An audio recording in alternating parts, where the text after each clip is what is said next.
చూసుకుంటే పశ్చిమ గోదావరి జిల్లా నర్సాపురంలో సిపిఐ శతవార్షికోత్సవ దినోత్సవం సందర్భంగా ఆ పార్టీ నాయకులు కార్యకర్తలు భారీ ర్యాలీ నిర్వహించారు.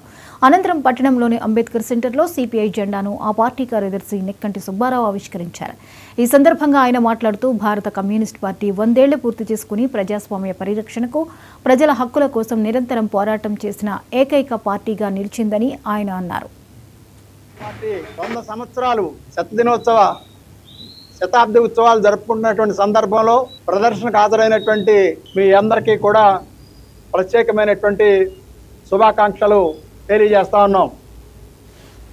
భారత కమ్యూనిస్ట్ పార్టీ 1925 డిసెంబర్ 26వ తారీఖున కాన్పూర్లో 15 మందితో ఏర్పడినటువంటి కమ్యూనిస్ట్ పార్టీ దేశవ్యాప్తంగా ప్రపంచవ్యాప్తంగా విస్తరించి ఒక ప్రధానమైనటువంటి కీలకమైనటువంటి ప్రజాస్వామ్య హక్కుల కోసం, ప్రజాస్వామిక విలువల కోసం నిరంతరమైనటువంటి పోరాటం చేస్తున్నటువంటిది భారత కమ్యూనిస్ట్ పార్టీ.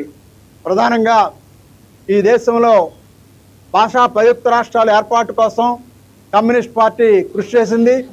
ఈ దేశంలో భూ పంపిణీ కోసం కమ్యూనిస్ట్ పార్టీ కృషి చేసింది.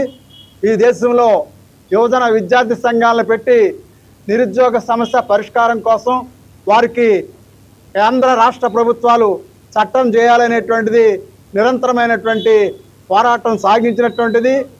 మహిళల హక్కుల కోసం, మహిళల భద్రత కోసం, వారి సాంఘిక సౌకర్యాల కోసం శాసనసభలోను అసెంబ్లీలోను చట్టబద్ధమైనటువంటి హక్కుల కోసం దేశవ్యాప్తంగా మహిళా సంఘాలు పెట్టి పెద్ద ఎత్తున ఉద్యమాలు నిర్వహించినటువంటి చరిత్ర కమ్యూనిస్ట్ పార్టీది. భారత కమ్యూనిస్ట్ పార్టీ 100 సంవత్సరాలు